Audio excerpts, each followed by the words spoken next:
नमस्कार, बहुत स्वागत है आपका मॉर्निंग ब्रेकिंग न्यूज में। मैं हूं रीनू। सबसे पहले बात करेंगे इंदौर से बड़ी खबर की, जहां पर होटल में कर्मचारियों के साथ मारपीट का मामला सामने आया है। जहां सिगरेट पीने से रोकने पर युवकों के पिता ने मारपीट की घटना की और मारपीट की घटना सीसीटीवी कैमरे में कैद हो गई। पुलिस ने होटल संचालक की शिकायत पर मामला दर्ज कर लिया है। बड़ी खबर है इंदौर से, जहां पर होटल में कर्मचारियों के साथ मारपीट की घटना हुई है। सिगरेट पीने से रोकने पर युवकों के पिता ने की मारपीट, जहां मारपीट की घटना सीसीटीवी कैमरे में कैद हो गई। देखिए किस तरीके से जो कर्मचारी होटल के वे सिगरेट पीने के लिए मना कर रहे थे और इसी दौरान देखिए युवक कितना भड़क गया कि उसने सीधे कर्मचारी की कॉलर पकड़ ली, उसको थप्पड़ बरसाने लगा, धमकाने लगा और ये पूरी घटना वहां लगे सीसीटीवी कैमरे में कैद हो गई। तो इंदौर का पूरा मामला है, कर्मचारी मना कर रहा है सिगरेट पीने को लेकर और संवाददाता मिथिलेश जुड़ गए हैं। मिथिलेश, सिगरेट पीने से मना करने पर इतना क्यों भड़क गया युवक कि उसने सीधे कर्मचारी की कॉलर पकड़ ली, उसको थप्पड़ बरसाना शुरू कर दिया? देखिए, ये इंदौर से बड़ा हैरान कर देने वाला मामला सामने आया है कि अक्सर देखा जाता है कि अगर बेटा कोई गलती करता है तो पिता उसे समझाइश देते हैं, उसे डांटते हैं। लेकिन इंदौर में ठीक उसके उल्टे नजर आया कि बेटे ये सिगरेट पी रहे थे और अगर होटल की मालिक ने, संचालक ने कहा कि हमारे होटल के सामने सिगरेट मत पियो, लोगों को समस्याएं होती हैं, लोग यहाँ से जो जा रहे हैं, तो उसके बाद वो उनके बेटे वहां विवाद करते हैं और घर पहुंचकर पूरी वाकई अपने पिता को बताते हैं। तो पिता बेटे को डांटने के बजाय खुद होटल पहुंचते हैं और वहां पे मौजूद कर्मचारी की थप्पड़ जड़ देते हैं, पिटाई करने लग जाते हैं, गाली गलौज करते हैं और धमकी देते हैं कि जिसने भी इसे मना किया तो उसे यहाँ पे बुलाओ, आज उसे मैं उस सबक सिखाऊंगा। यानी ये जो आरोपी पिता है, ये क्षेत्र में अपना धौंस दिखाना, रौब दिखाने वाला काम करता रहा है। अक्सर लोगों को वहां पे जो निकला है तो ये कहना, उसका सीधा सीधा एक मैसेज था कि क्षेत्र में जो भी कुछ होगा मेरे इजाजत से होगा, यहाँ जो कुछ होगा मैं जो कहूंगा वैसा सुनना पड़ेगा, वैसा करना पड़ेगा। लेकिन बड़ी हैरान कर देने वाली बात है कि बेटे सिगरेट पी रहे हैं, बेटे विवाद कर रहे हैं और पिता डांटने समझाने के बजाय कौन है युवक जो इतनी धौंस दिखा रहा है? क्या ये दबंग है कोई?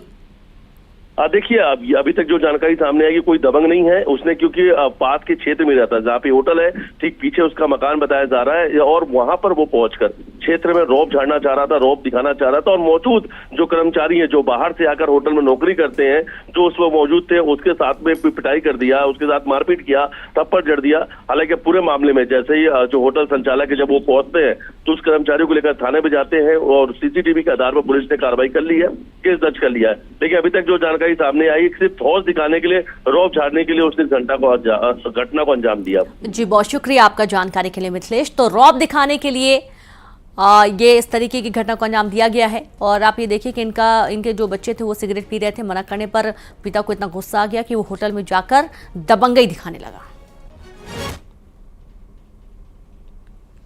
और अब बात करेंगे ग्वालियर में मालवा एक्सप्रेस से 5 अप्रैल को 2 महीने के बच्चे का अपहरण हो गया था।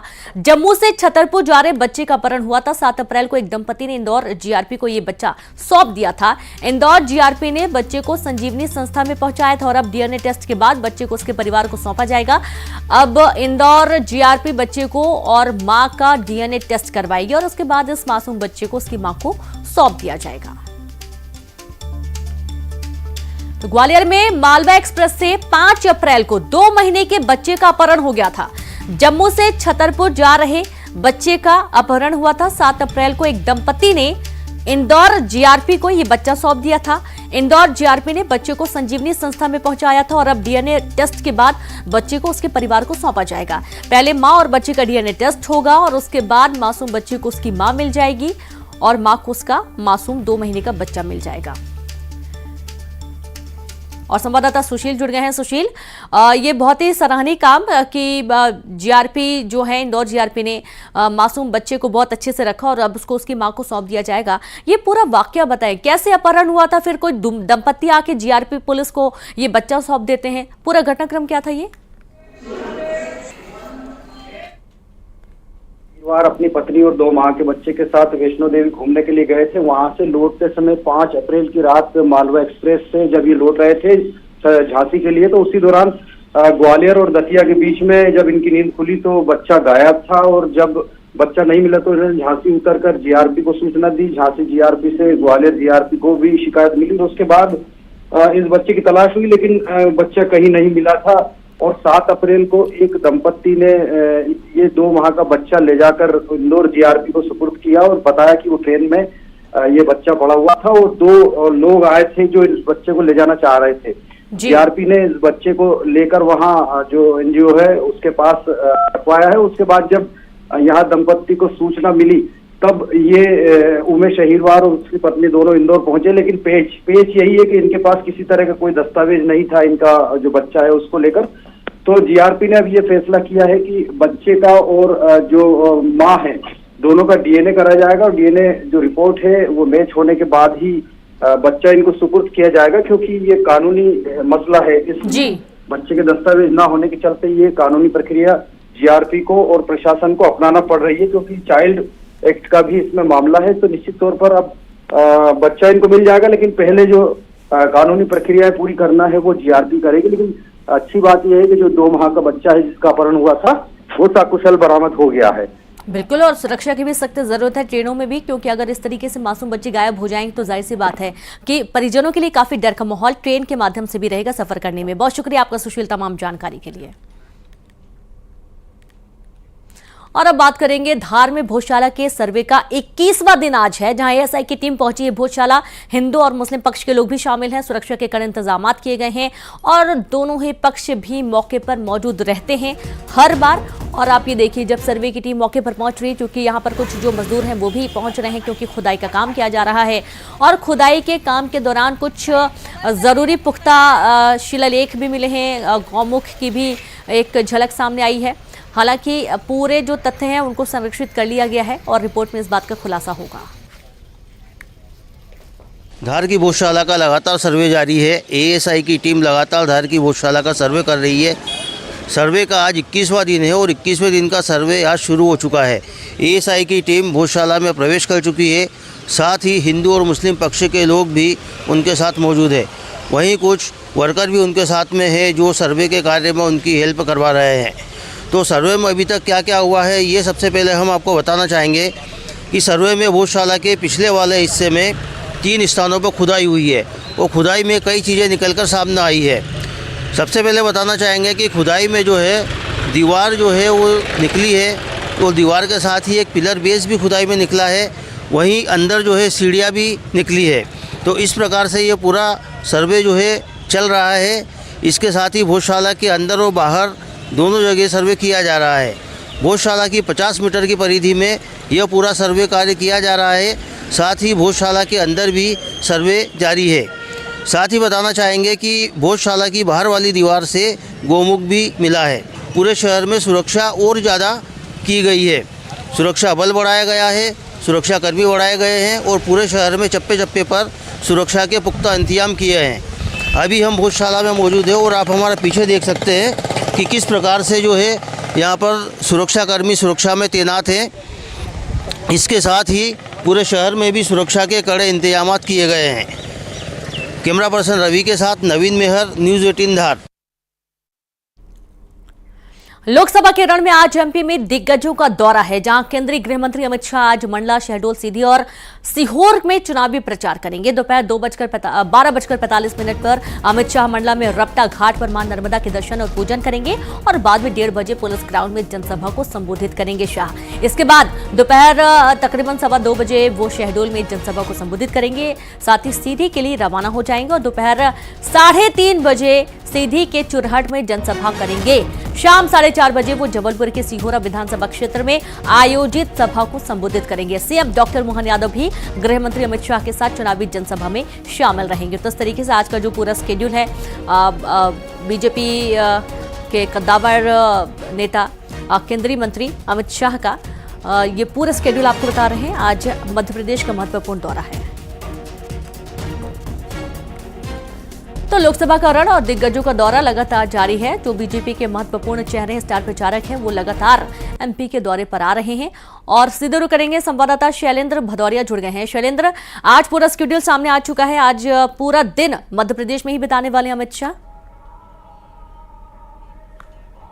बिल्कुल आपने ठीक कहा कि मध्य प्रदेश में पहले चरण में जिन 6 लोकसभा क्षेत्रों में चुनाव होने उनके दौरे पर आज केंद्रीय गृह मंत्री अमित शाह आ रहे हैं। देखिए वो सबसे पहले जबलपुर पहुंचेंगे और जबलपुर से वह मंडला पहुंचेंगे, जहां नर्मदा की जो पूजा अर्चना करेंगे। उसके बाद एक सभा को संबोधित करेंगे। मंडला के बाद वो शहडोल के ब्यौहारी में एक सभा को करेंगे और शहडोल के बाद सीधी जिले की चुरहट विधानसभा क्षेत्र के हनुमानगढ़ में एक सभा को संबोधित करेंगे और उसके बाद वह जबलपुर के सिहोरा विधानसभा क्षेत्र में पूजा अर्चना करेंगे। इसके साथ ही कटनी में विजयनाथ धाम जाकर भी वह पूजा अर्चना करने वाले हैं। तो देखिए अमित शाह का जो दौरा बेहद महत्वपूर्ण है। आज वह 4 लोकसभा क्षेत्रों को कवर करने वाले हैं, जिसमें देखिए अगर इसके पहले के दौरे की बात करूं तो पहले भी वो एक दौरा कर चुके हैं और जो 2 लोकसभा क्षेत्रों में पहले उनका दौरा था और बाकी 4 जो लोकसभा क्षेत्र हैं उनमें वो आज दौरा करने वाले हैं। तो बेहद महत्वपूर्ण ये दौरा उनका कहा जा सकता है, क्योंकि राजनीति के चाणक्य उनको माना जाता है और जब वो मध्य प्रदेश के दौरे पर आ रहे हैं तो निश्चित तौर पर आज कार्यकर्ताओं को जीत का मंत्र देंगे और कहीं ना कहीं उत्साह जो है वो बढ़ाने का काम जो है वो कार्यकर्ताओं का करने वाले हैं। बिल्कुल, बहुत शुक्रिया आपका शैलेंद्र तमाम जानकारी के लिए। और आप देखिए कि आज का जो पूरा दौरा है वो काफी महत्वपूर्ण है। चुनावी जनसभाएं करेंगे आज और साथ ही एक और बड़ा चेहरा आज नजर आने वाला है मध्य प्रदेश में, जहां केंद्रीय रक्षा मंत्री भी आज एमपी में चुनावी हुकार भरने जा रहे हैं। आज वो रीवा और सतना में चुनावी जनसभाओं को संबोधित करने जा रहे हैं। रीवा के देव तालाब ग्राउंड में उनकी विशाल जनसभा होगी, तो वहीं सतना के नागौद में राजनाथ सिंह की जनसभा की तैयारियां पूरी कर ली गई हैं। सतना के देव तालाब ग्राउंड और रीवा में आज रक्षा मंत्री राजनाथ सिंह पहुंचेंगे और यहां पर चुनावी जनसभाओं को संबोधित करेंगे।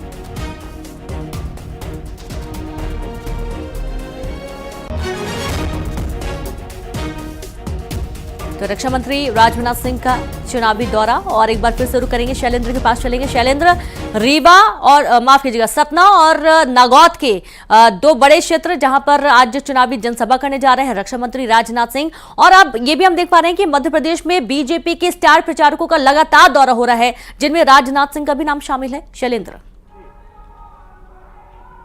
बिल्कुल आपने ठीक कहा कि राजनाथ सिंह का ये दूसरा दौरा है। इसके पहले जब वो मध्य प्रदेश के दौरे पर आए थे तो उन्होंने सीधी और सिंगरौली में 2 सभाएं की थी और जो दोनों के दोनों जो है वो सीधी लोकसभा क्षेत्र की सभाएं थी। और आज जब वो पहुंच रहे हैं तो 2 लोकसभा क्षेत्रों में आज वह प्रचार करने वाले। सतना लोकसभा क्षेत्र के नागौद में वह पहुंचेंगे और सांसद जो प्रत्याशी हैं गणेश सिंह, उनके पक्ष में वो प्रचार करते नजर आएंगे। दूसरी जो सभा है वो रीवा लोकसभा क्षेत्र का जो मऊगंज जिला है वहाँ के जो देव तालाब विधानसभा क्षेत्र में वह चुनाव प्रचार करते नजर आएंगे। देखिए राजनाथ सिंह लगातार मध्य प्रदेश के दौरे पर है, अलग अलग लोकसभा क्षेत्रों में वो जा रहे हैं, कार्यकर्ताओं के साथ मेल मुलाकात भी करते हैं, न केवल सभा के माध्यम से एक संदेश देने के प्रयास करते हैं। इसके अलावा हमने देखा कि पिछली बार जब वो सीधी पहुंचे थे तो बंद कमरे में प्रमुख नेताओं के साथ उनकी 1 घंटे की लगभग की बैठक भी हुई थी। यानी कहीं ना कहीं जो जीत के टिप्स है, किस तरीके से इलाके में काम करना है, किस तरीके से बीजेपी की रणनीति क्या रहने वाली है, सबको लेकर भी वो गहन चिंतन जो कार्यकर्ता है उनके साथ करते हैं। राजनाथ सिंह चूंकि बहुत पुराने नेता है, सीनियर नेताओं में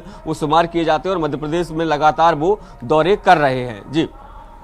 जी बहुत शुक्रिया आपका जानकारी के लिए शैलेंद्र। तो इस तरीके से देखिए कि सतना और साथ ही नागौद के दौरे पर हैं आज राजनाथ सिंह। जबलपुर में चुनाव से पहले कांग्रेस को एक बड़ा झटका लगने जा रहा है। मतदान से पहले 300 से ज्यादा कांग्रेसी कार्यकर्ता बीजेपी में शामिल हो चुके हैं। युवा कांग्रेस के पदाधिकारियों ने भी थामा बीजेपी का दामन। तो वहीं कैबिनेट मंत्री राकेश सिंह की मौजूदगी में इन्होंने कांग्रेस छोड़ बीजेपी की सदस्यता ले ली है। बीजेपी में शामिल हुए कांग्रेसियों ने कहा, कांग्रेस में ना नीति बची ना नेता। जो कांग्रेस राम के अस्तित्व को नहीं मानती, हम ऐसी पार्टी में नहीं रह सकते हैं।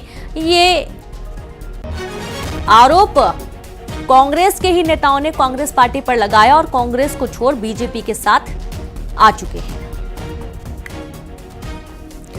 एक बार फिर से एक बड़ा झटका, क्योंकि 300 कार्यकर्ता अगर बीजेपी में शामिल होते हैं, कांग्रेसी कार्यकर्ता, तो जाहिर सी बात है कि संस्कार धानी में कहीं ना कहीं कांग्रेस की जो एक मजबूत नींव थी वो कमजोर होती हुई नजर आ रही है।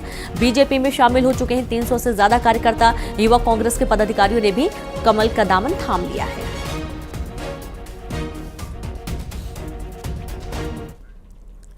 छिंदवाड़ा में कांग्रेस को लग सकता है बड़ा झटका, जहां कांग्रेस नेता अमित सक्सेना थाम सकते हैं बीजेपी का दामन। भोपाल पहुंचे अमित सक्सेना, जिला पंचायत उपाध्यक्ष हैं अमित सक्सेना। आप ये देखिए कि दीपक सक्सेना के बीजेपी में शामिल होने के बाद ये कयास लगाए जा रहे थे कि अमित सक्सेना भी जल्द ही बीजेपी में शामिल हो सकते हैं, क्योंकि दीपक सक्सेना जो कि कमलनाथ के काफी करीबी थे, वो जब कांग्रेस छोड़ बीजेपी के साथ आ सकते हैं तो जाहिर सी बात है कि उनके करीबी अमित सक्सेना है और इनके भी अटकलें तेज हो चुकी हैं कि ये कांग्रेस पार्टी का दामन छोड़ अब बीजेपी में शामिल हो सकते हैं। जिला पंचायत उपाध्यक्ष हैं अमित सक्सेना और ये भोपाल में इस वक्त मौजूद हैं, जो कि जल्द ही बीजेपी के आला नेताओं से मुलाकात करके शायद हो सकता है कि बहुत ही जल्द शाम के पहले इनकी वो तस्वीर सामने आ जाए जब ये बीजेपी की सदस्यता लेते हुए नजर आएंगे।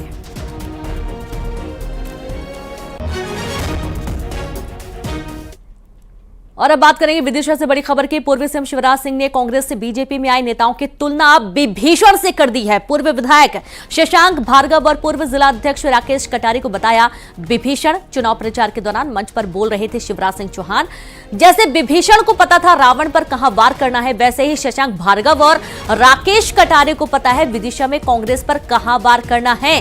तो एक तरीके से विभीषण की संज्ञा देते हुए नजर आए हैं और ये एक चौंकाने वाला बयान भी कह सकते हैं शिवराज सिंह चौहान का। आपको पता है कि रावण मरता ही नहीं, भगवान ने कई बार सिर काटे फिर सर उड़ जाते। बाद में विभीषण ने कहा कहाँ मार रहे हो सिर पे, अरे नाभि कुंड में मारो, अमृत तो वही है, तो इनको पता है कहाँ नाभि कुंड वही मारो। अब अपन को दिक्कत थोड़ी बताने वाले आ गए, अपन को रिकॉर्ड ऐसे ही बनेगा, शशांक जी राकेश जी वैसे नहीं बनेगा,